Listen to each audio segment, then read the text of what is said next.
Welcome to my world, Tony. Yes, necessarily exactly. of this station, its management, or other advertisers.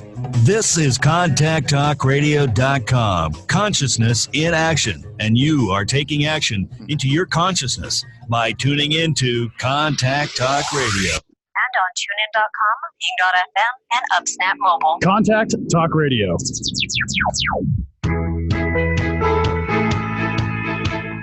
Welcome to Life Mastery with Todd Allen, the talk radio show that dives into the science of higher consciousness. Join Todd and his guests weekly at 10 a.m. Pacific Time and learn how to live a peaceful life with intentional mastery. Enjoy a survey of inspiring topics such as abundance, intention, health, manifestation, love, and transformation. It's all right here, leading authors, speakers, coaches, entrepreneurs with stories and messages to support your well-being, let alone your most evocative dreams. Hey, it's another groovy day, and you all know why? That's because when I woke up this morning, I decided I was going to make it that way.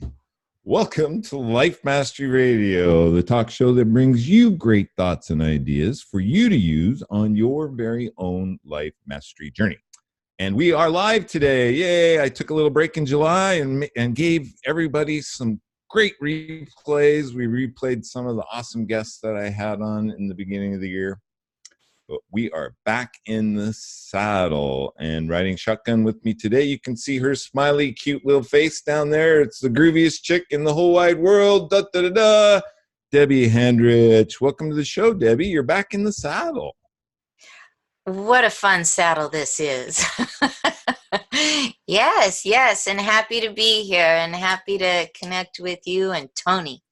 For those new listeners that you might not know, Debbie was the co-host of Life Mastery Radio since its inception in 2012. And, you know, she picked up some great confidence, some great thoughts and ideas, and so much confidence, she took off on her own. She started her own show. So that, you know, that's what you do. You give people an apple and you send them to school. And no, I'm not going to say, I was going to say, and then they kick the teacher, but I'm not going to say that. No. That's a saying. That's a saying. How are things in Coach Debbie land? I know you're doing some great things, and we want to hear what you are doing for people and how they can connect with you. Oh, well, thank you. Coach Debbie is all about stories and bringing our heroic stories to life, to sharing them. My dedication has always been to teaching people to reveal their stories, to make them into books, blogs, love letters, radio shows, whatever it is they want. And I got a lot of experience here going into the field. I called up everyone but Oprah. The only person I didn't call. And I got a lot of people on the phone saying, yeah, we'd love to be on Life Mastery Radio. And then as I wanted to get that more specialized and business for my brand, Story U, capital letter U, Talk Radio was born. We did that a couple years here on Contact Talk Radio, and now a little more local focus at KKNW in the studio. And bringing in lovely guests like our neighborhood Tony Rezac, because like I said, I really want to make emphasis on bringing people from Seattle to the studio and highlighting everything we got going on here. So I help people write their books, and I'd love to connect with you over at www.coachdebby.com. You know, it's interesting. I ran into one of your clients last night. Yeah? Who's that? I can't really say on the radio. Oh, okay. I'll tell you this much. She's moving to Memphis, and you didn't tell me that. I don't think I knew it. Oh, she said you did. Oh. Anyway, she told me that this was her comment. Oh, my gosh. Coach Debbie changed my life. Oh, I know who it is. She always says that to me. Oh, that's really nice. And Thank you. Yeah, it's such great energy. And she's just like, oh my gosh. I mean, she couldn't get over herself on how much influence and I don't think that you personally changed her life. Yeah, I did. Yeah, But I I did. think I think it was through your leadership and your guidance and your coaching abilities that brought her to a realization of who she really is inside. That's all we want to do. You know, that's all we want to do is walk people back home. I know who she is. She's a bright, shining star in the world, and she just needed to be reminded of that to shine as bright as she can. That's what she said. It was amazing. And I really, you know what you should do is you should really get a written testimonial from her. All right. She's moving to Memphis. Yeah, I remember now. Crazy.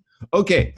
I think that today's show page is at www.lifemasteryradio.net. You can click on any links that our guests and us or I or we, our guests and I talk about. They will be right there and any links to their webpage. So go ahead and go. And while you're there, you can visit my book. Right, Coach Debbie? Coach Debbie helped me edit it. And if you want to get a sense of the talents of Coach Debbie in her editing capabilities and just walking a person through that process, check out my book. Read my book. Love it. And after you read it, and I know you're just going to love it, make sure you go to Amazon and leave me some comments. I would really appreciate that. And we're building it up. Yeah? We're totally building it up. Yeah. And if you have an indie bookstore, we'd love to send you 100 copies and come and do some freebies for you. So nice. Get Throw in that touch out there. with us about that. It doesn't matter where you are in the world. We'll come to you. Cool. Okay. You ready for the show? I'm ready. I think we've kicked around some things a little bit. Today, our guest, you can see him right there.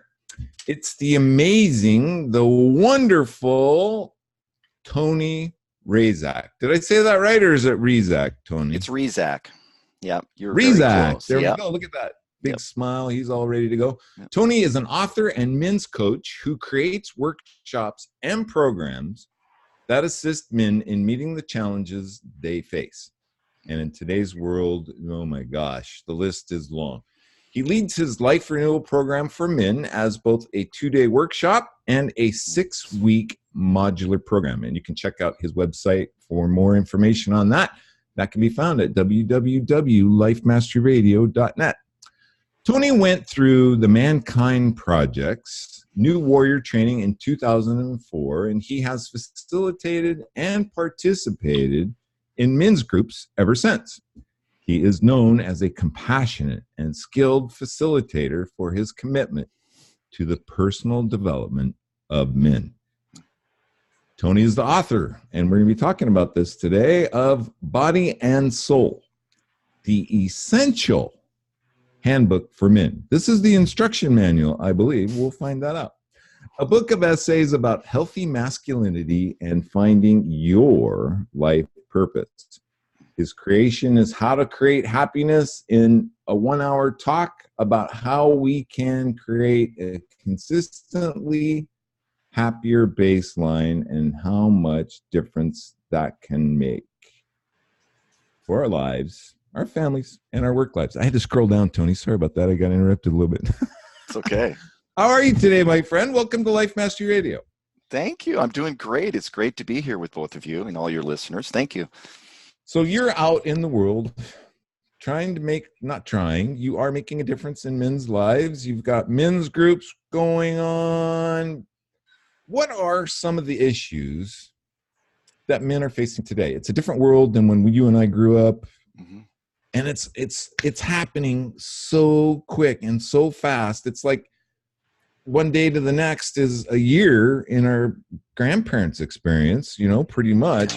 What are some of the issues that men are coming up against that, they don't have the answers. They don't have the instruction book. Yeah. Thank you.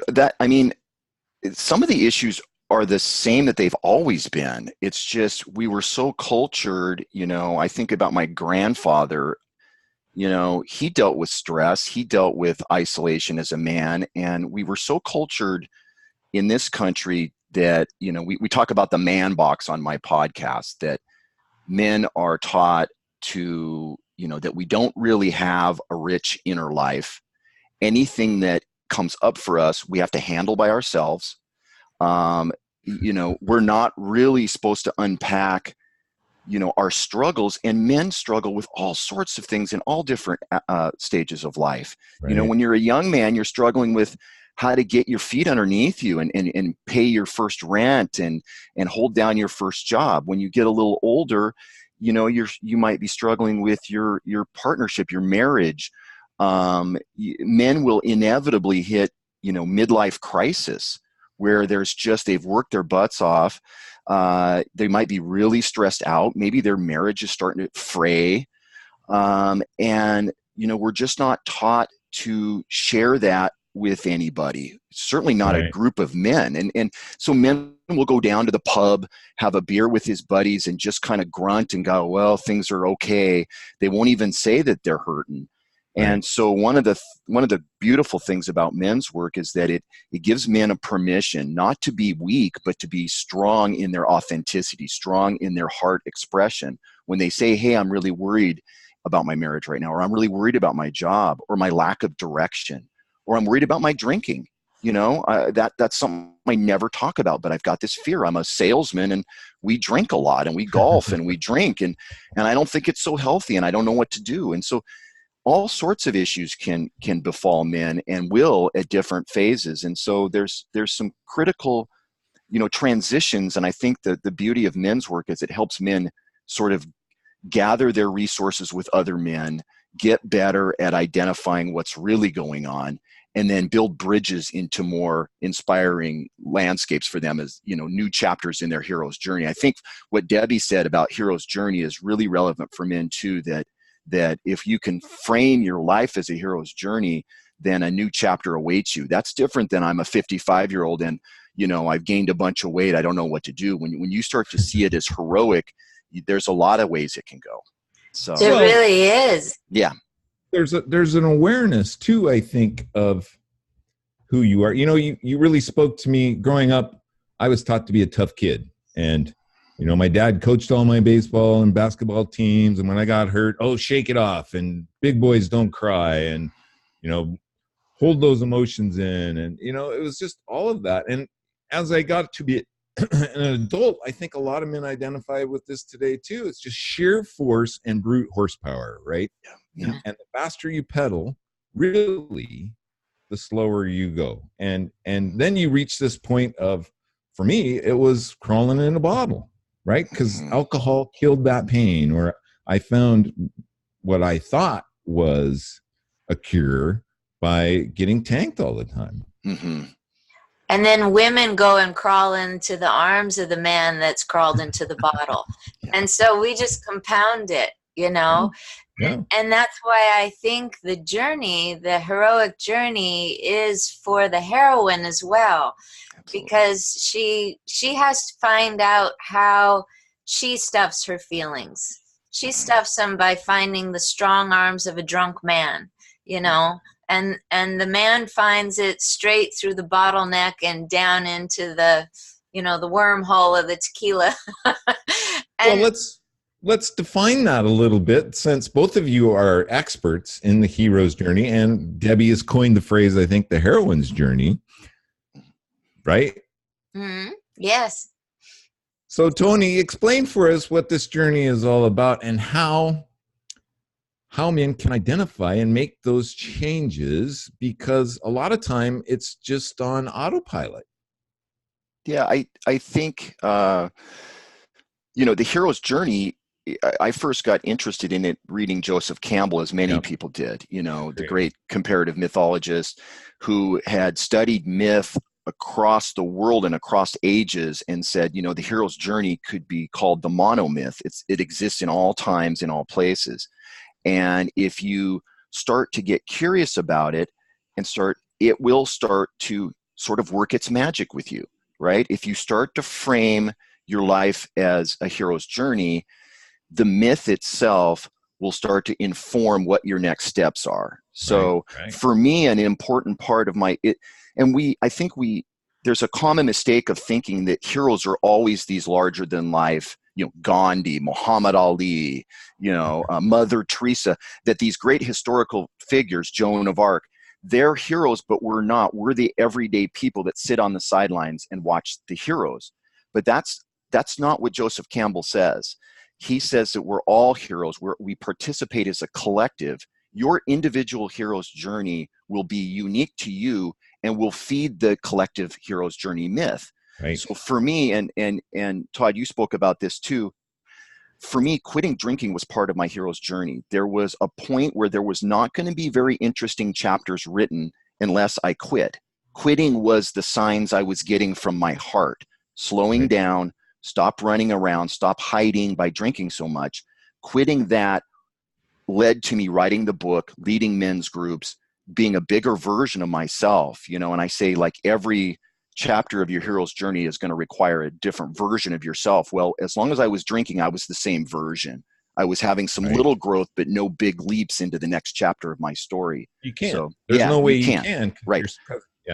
Yeah. So, I mean, I think and I see men's resistance to frame their life as heroic. They still want to go to that. Well, that's, I'm just trying to do the best I can. So big. Yeah. So one of the things we do in my men's groups, in my workshops, is to help frame it for them. So they see that working on your marriage could be part of your hero's journey. Getting healthy is part of your hero's journey. Taking exquisite care of yourself, because men can be sort of notoriously bad at self-care. We think, like you spoke of, Todd, we just tough it out. We don't have to be gentle with ourselves and eat good food and do yoga and maybe meditation and forgiveness practice. All these things that we think, oh, we're too tough for that. Actually, oh man, yeah. I was indestructible. Totally. Tony. We all were. Yeah. We all were until we weren't anymore. Yeah. Yeah. And so I think, letting people know that their hero's journey can look a lot of different ways. I think Debbie captures it great in the creativity work she does, because there's a lot of closet creatives out there, right? And I think opening up that is heroic. So it can look a lot of different ways. And I think the beautiful part of the hero's journey is we never know, what chapter 10 is going to look like when we're on chapter 7. We're just working through the demons and the challenges in chapter 7, and then 8 writes itself, and we start to live as a bigger version, not a more egotistical version, but as a stand for humanity, as a stand that we've got this as a tribe of people, right? And we can tap into these collective myths that inspire us and share them with one another and encourage one another to be courageous. And I think there's no greater mission than to help one another be courageous in whatever way that looks for you. That was one of the questions that I came up with this morning in doing the research. And I was going to ask you that right out of the gate, but I think I'll ask you that right now. Tony, what's that? What is Tony's mission? What drives you? What is your purpose? Well, my purpose is to elevate the conversation around men. And it's not that I don't love women. I feel called by my heart to do work to help men because I feel uniquely suited for it. I feel in alignment with the divine when I'm putting men's workshops together, when I'm coaching men, when I'm having conversations around men. I have this sense of I'm in alignment. Like the message is coming through. It's really not about me. It's about the message. And I feel unique in my makeup to do so. I have a manly voice. You know what I mean? Like, I'm a good messenger for men's work. For you them are living in their hearts. Thank you. And so you are. Yep. And I think that's so important when we step into knowing we're on a heroic journey with our career, is to say this could be more blissful if I really honor my tools. You both have that bravado voice. You both have an ability to call in men, and they want to listen. Todd and I can't go to the grocery store without someone from years back going, Todd, man, your story, God, and they have this man thing going on. And yet I was just brainstorming with a gal yesterday, and she said, if you were to narrow your business even more, Debbie, what would it be that you do? And I said, I'd help people write their love letters. You know, if I really thought I could make a living at it, I would help people write their love letters to their children and their grandparents and their teachers and their spouses, because there's not enough of that going on. And when it goes on, you thrive in your heroic journey. And so it all comes back to how does our mission allow us to be in the greatest, to use your word, Todd, saddle of our heroic journey? How does it let us ride and be strong and be our true selves in it? And I think, Tony, what you have so purposely coined is that there are these essentials in masculinity. They're essentials. So what are some of them that you brought into your book and that you felt, you know, I only get so much time, so many pages to talk here. What were some top essentials that you knew you had to bring into this book? Well, for one is it's important to know your mission. I think it's essential. It's we do this in the Mankind Project. It's part of the men's movement. Once you do those trainings and get involved, you will have a mission that you've created that's powerful. It's because men that don't have purpose, they can get very easily distracted. One Totally. thing, a mission gives you sort of a clear direction. My mission has not changed since I created that, way back in 2004. And I don't think it's going to change. I can't see what the difference would be. Like I see plenty of work to be done in the mission that I have. So I think that's one of the things. Well, let's drill in that. Let's just Yeah. take a minute and drill down into that, Tony, because that is critical. And this is something that takes a little bit of work. Mm-hmm. And it comes from inside. So there's some work that needs to be done inside for you to develop and discover your mission. And can you talk to us a little bit about what that is? Yeah, I mean, you alluded to it there, that it comes from the heart. We use a template, and it's not a secret. I create a world of blank by blank. And Right. You're going to sit and play with that. It might come off clunky at the beginning, but as you start to speak it, you'll know it when it starts to have power as you speak it. You'll see a man put some words in there that don't quite feel right. Maybe he's doing something that sounds like another man's mission. It doesn't in alignment. But when he starts to get down into what's his unique mission, his voice changes. Yeah. It starts to resonate. So for me, I create a world of inspiration and joy by taking risks and leading men. That's my stated mission. So whenever you're in conversations with me, if you feel inspired or joyful, or you see me taking risks or leading men, you know that I'm in my mission. That is my mission. And when you hear men speak their mission, the men that have done the work on it, it has a similar sort of power. It resonates. You can hear it comes from the man's heart, and it resonates in his being. And then whatever his work is in the world is given by that mission. And then, I want to use this as a call to action for a moment, because this is really key. Y'all know that I take your Facebook texts around the topic. So think about this. What would yours be? I create a world of blank by doing blank. Is there any part of that you want us, Tony, to work out with you? Send it in to me at Debbie Handrich or at Coach Debbie on my Facebook, and I'll get that on the air for you. very cool. So Tony, that's you touched on it really. So this is a process. I just want to re-highlight this. And it's really what everybody should explore, not just men. I think everybody needs to come up with that mission. Why am I here? What is it about? And then if that's grounded and you understand that, when those things arise or pop into your world, you know what to do. Yeah, I think it gives you, and your mission may end up being your life's work. I mean, ideally it is, but there's also men that have mission who have what I would consider orthodox jobs, right? They work at the hospital.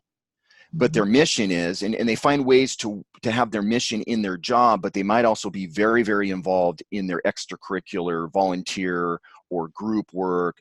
Like sometimes men are not going to quit, a really, lucrative path of career that they've been on for a long time to just say, okay, I'm going to start leading men's stuff, for instance, in my case. Right. But right. they find ways. The important thing is they find ways to express that moment to moment and day to day. They know what they stand for. So it doesn't have to be a career direction change, although it can be. And men will often be wrestling with, I really want to do X, right? Or like what Debbie said, I'd really like to help people write love letters. So she knows that's a fulfillment of her heroine's journey. And she's also doing radio and she's doing all these different things, but she's also got her eye on that. And I think that's a common way to do it is you go, I know it's in alignment with my heart. I can feel that. And I don't know where it's going to take me, but I have some clues. I'm going to follow those clues because there'll be new people to meet and conversations to be had and a new chapter that comes out of that. Yeah. And I think another important piece to that is the vision. Mm-hmm. Totally. Right. And that allows you to at least take action. It may be the wrong action, but it gets you further down the path to the point where you're off to. And then your hero's journey develops. I mean, it's just one chapter after another. And as long as you're in that mission and on purpose, making those choices. And that's the other thing we might talk about too, Tony, is having that mission allows us to make those choices instead of the bright, shiny things, right? Yeah, exactly. We become less sort of enamored with just, making a little more money or what kind of car we're driving. I mean, those things are nice, but it's not the essential piece of why we're here, right? We don't take them with you. So it's like, what's going to last? What's my real legacy? My real legacy as a man is the impact that I had, the heart-to-heart connections. Did I elevate the conversations? Did I help people with their hero's journey? Was I able to help frame things in a way so people were had the opportunity to be more courageous and speak their authentic truth? Did I leave, a trail behind me of that? Because that really is the mission, not where I live or if I drive an expensive car. Exactly. Right? So what are some of the other essentials? One of them is to grow your emotional intelligence. And this one is interesting because men, again, we're not cultured to think of ourselves as emotionally intelligent. We're doers. We solve problems.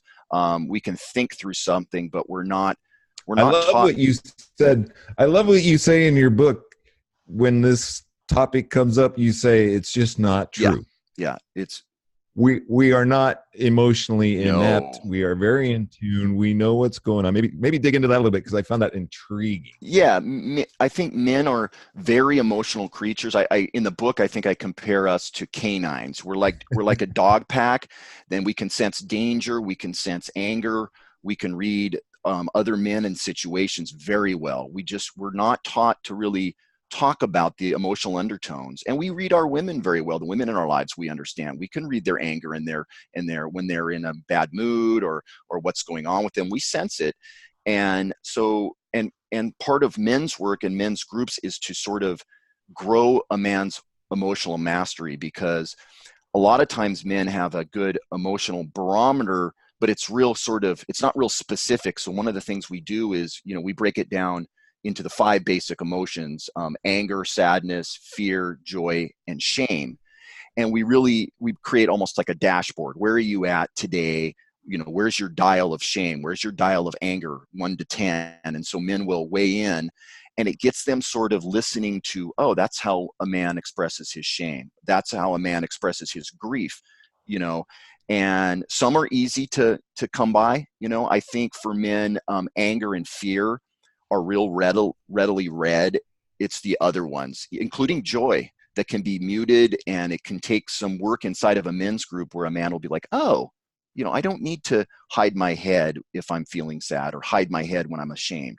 I have to imagine that you see this a lot, especially in new groups, is just the awareness of a man sitting there thinking, oh my gosh, I'm not alone.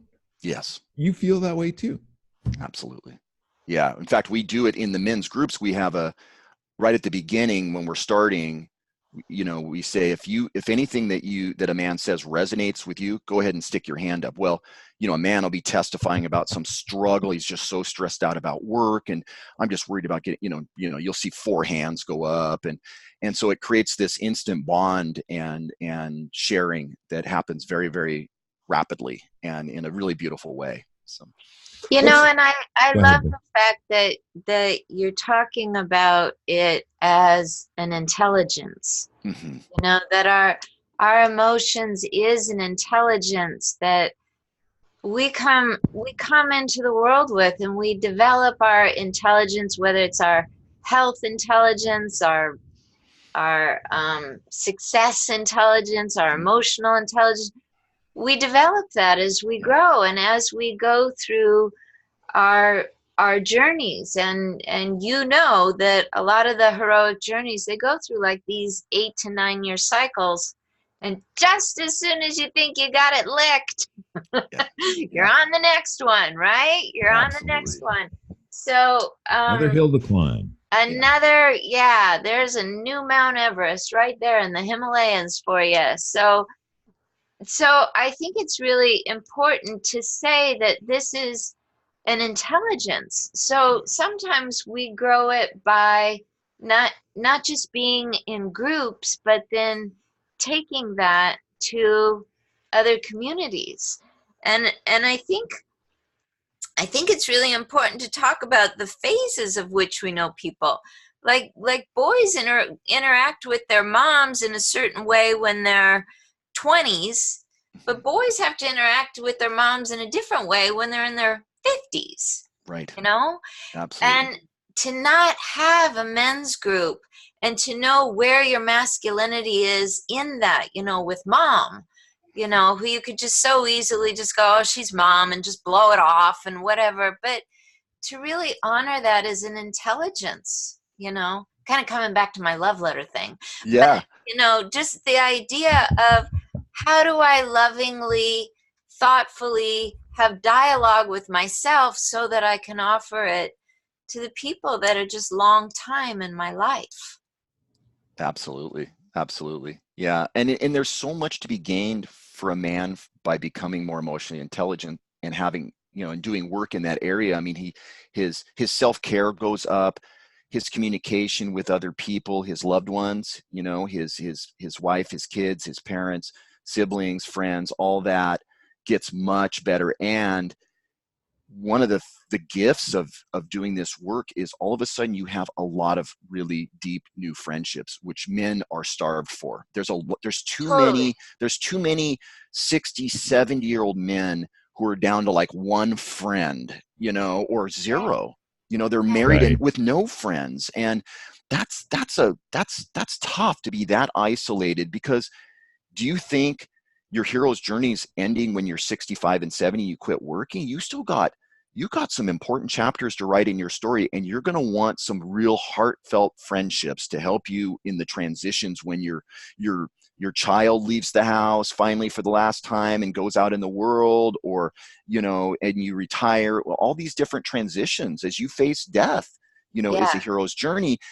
It behooves men to have 10 great men that know and understand them, that you can bounce things off, call at any time, and they'll take your call.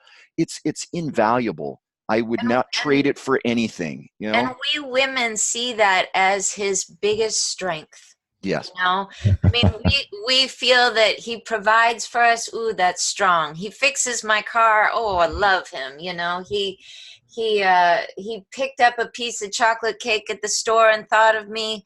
Great guy. But that he has an emotional awareness. He's the strongest man on earth. Strongest man on earth. And he might see it as, oh, now I'm a vulnerable little woman. But we don't. We're just like, that's my man, Totally. That's my man. And and just because I work a lot in the gay community, there is often a partner in the gay community that says, I'm not going to make it in this relationship if we don't grow emotionally and intelligently together, you know? Absolutely. And when your man does, then the woman starts to see where her blocks are, and she wakes up and she grows more too. You know, Yep, just absolutely. win, I win, just win, want to win, take win. a sec. Oh, yep. Good job. I just want to take a second. If you have just tuned in, our guest today is Tony Rezac, and he is the author of Body and Soul, the Essential Handbook for Men. And if you go to today's show page, you will find a link to Tony's webpage. And Tony, that webpage is, let's see if I remember, www.basecampformen.com. That's right. So we have a everything. texter. Oh, nice. Well, let me do one thing. I always like to search around and find things that other people think and say about our guests, really. And I found this on Amazon about Tony's book, and I wanted to share this with you. Starting in my 30s, I began to notice a feeling of emotional discord, an ever-increasing desire for something more from life. I tried diets, new hobbies, explored spirituality, but nothing seemed to ebb this increasing call. As this internal unrest neared a scream, a good friend of mine mentioned a men's group he was part of. I have to admit, it sounded new age and kind of hippie to me. But as they say, doing the same thing and expecting different results is the definition of insanity. This book will open your eyes to new possibilities. It is not weird. It is not religious. It's food for the soul.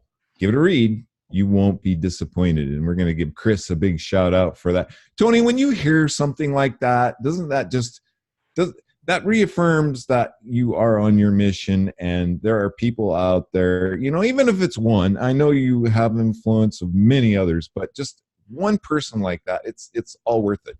Absolutely. Yeah, when you were starting to read that, I was like, this sounds like one of my guys that I got to get to, like, I'm restless, nothing's working. I'm like, here's my tribe. Come on in. Yeah.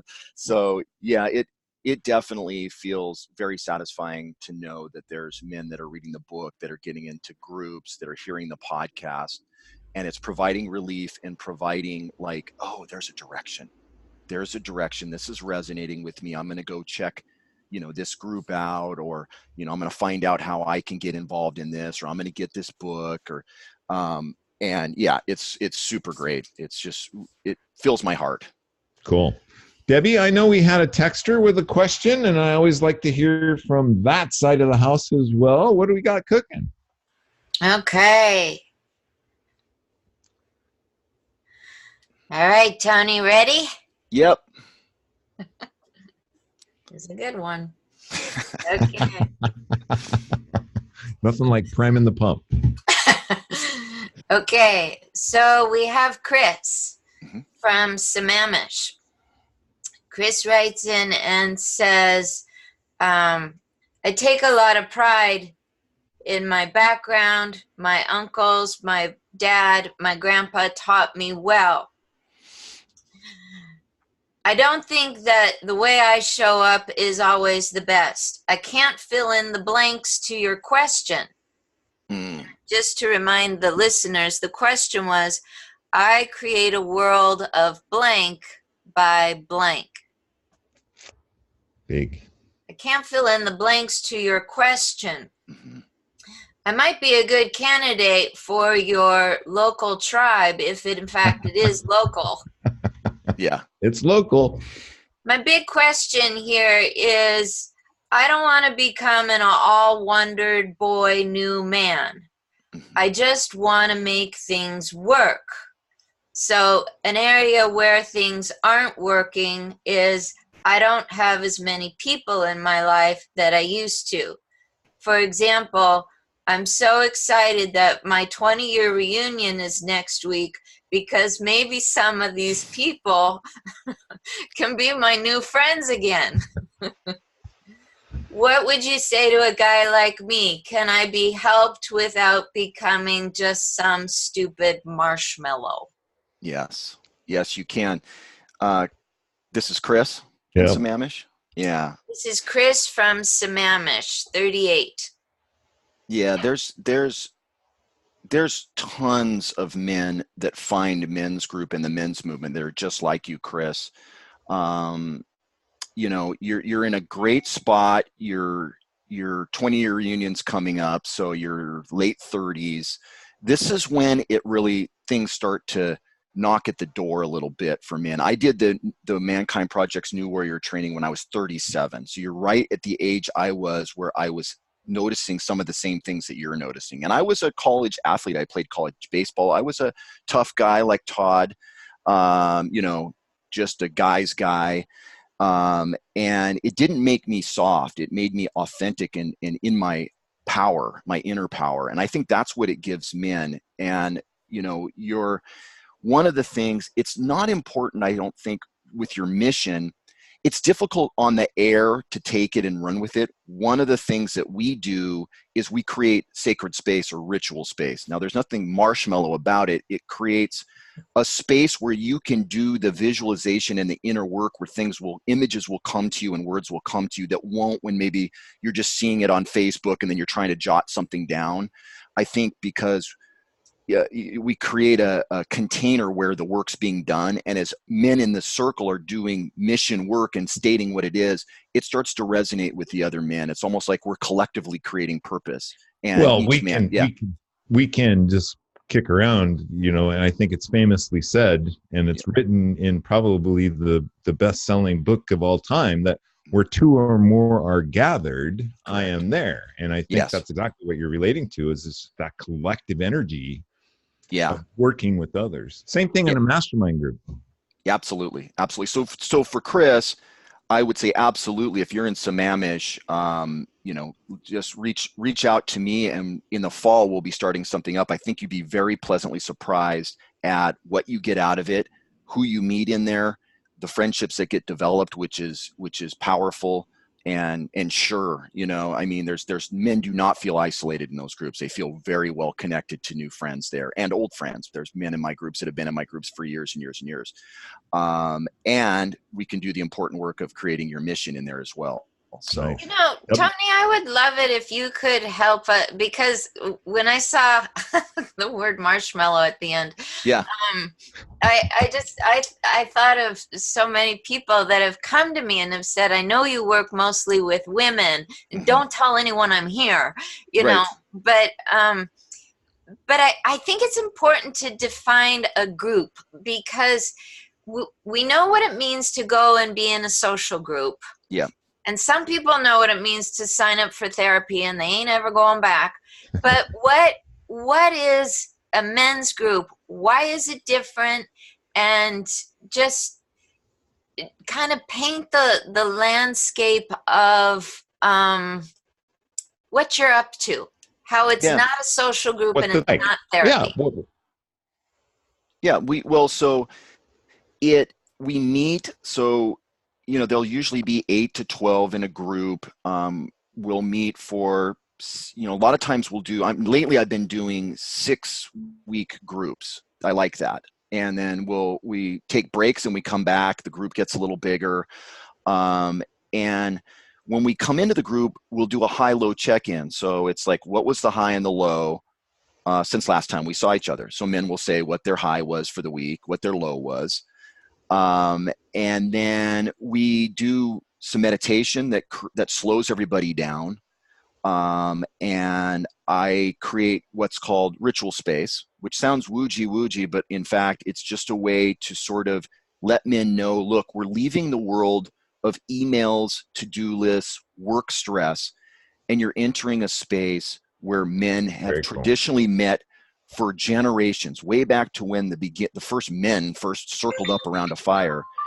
And so I connect it to the tradition of men's wisdom councils across the world, so that they feel like, look, this is my birthright to sit in this circle with these men and speak my truth. This is not anything weird. This has been done since the beginning.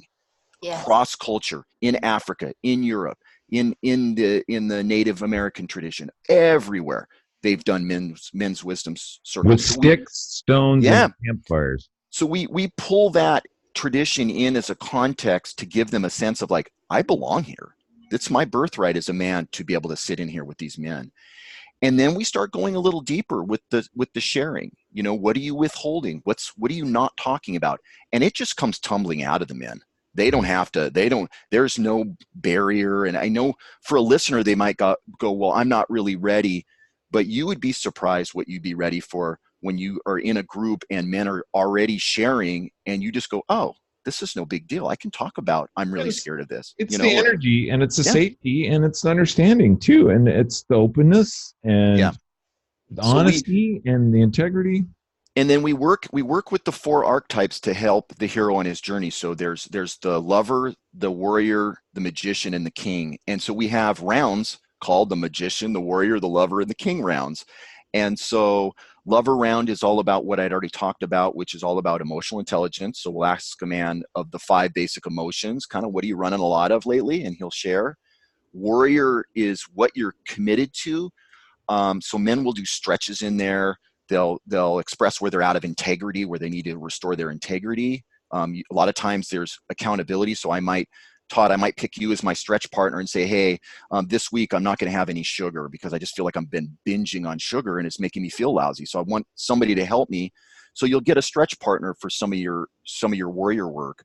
Magician is all about your hero's journey, your mission, and then the things that could trip you up on your mission is what's dealt with the magician. And then lastly, king is your vision and sort of what you're grateful for, and who you need to make allies with for your vision. So so each round has a specific emphasis and there's work done in every round, and the groups last for 2 hours, and then we we're done, and then we see each other next week. So I'm really curious, like in a mastermind group, Tony, in your men's groups, once the group starts, it's pretty much closed, right? I mean, you're on a journey, you're in a process. It's highly unlikely that you'll let new people in. Yeah, but we used to run ongoing groups, and I just found lately, and maybe it's me, maybe it's for the men, but we do them in the spring and the fall, and we'll do 6 to 8 weeks at a time. Now, the men that were in the spring group, they're going to be back in the fall, all of them. But we've got room for men. So somebody like Chris could totally join in. Anybody can reach out and join in. And if we got too big, we could split 2 groups. There's a lot of ways. I have a lot of men that can facilitate. I've got experienced guys now. Nice. And so we can accommodate. It's everybody's welcome, but there is a start. There's a start time because we have a specific journey that we're on coming in the 4th week. You're going to be a little bit lost and a little behind. So it just makes sense just to wait and start when we start. So let's drill into that a little bit. We have about 10 minutes left. Okay, Debbie's waving. We got quite a. You got a cooker? Okay, we got another one here. That's good. No, go for it. I don't even know if I can say this stuff on the air. Do it. Go for it. Okay, Cameron, I hope this is okay. Cameron, close your ears. We got Paul. All right. Paul says, I think I've been in one of these before. Yes, it helped me to a bit. Yes, it helped me to a point. But there was this problem I had with the group. As soon as I spoke my mission, I was given homework. And my homework was to give up dope, porn, sugar, and gambling. There's no reason that I should have to do this. I came to meet men and to be supported. I did not come to have homework and sissy rules. I'm writing here because I think men should be warriors. And I also think men should have men in their lives. Are you someone who supports the warrior? Or are you someone who, he's confrontive. Or are you someone who gives homework? I'm just going to call it homework. Yeah. I got it. That's fine. Thanks, Paul. Yeah, thanks, Paul. No problem. That's a great question. Yeah, I mean, we don't really. I don't give homework. He wasn't in one of my groups because that doesn't sound like the way that I would go about it. And I would never tell a man you need to quit X, Y, Z. Had a man told me 6 years ago you need to quit drinking, I probably would have been confrontive and to say, why don't you mind your own business? I'm doing very fine. Yeah. Thank you very much. I had to come to it on my own. Totally. And so that wouldn't have occurred in any of the groups I led. But one of the things that would have come up is this addictive tendency of Paul's, like I'm addicted to this, I'm addicted to that.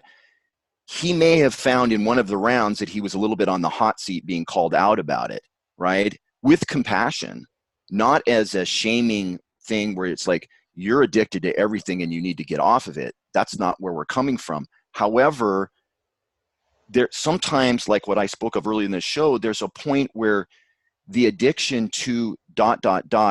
is inhibiting your warrior work. It's inhibiting your mission.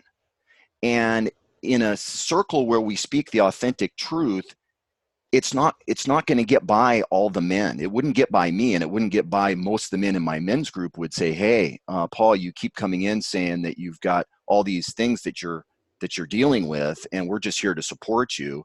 I think, he would get gently and compassionately called out, but you don't have to do anything. You can carry whatever you want to the finish line, but sometimes letting go of some of those things lightens your load.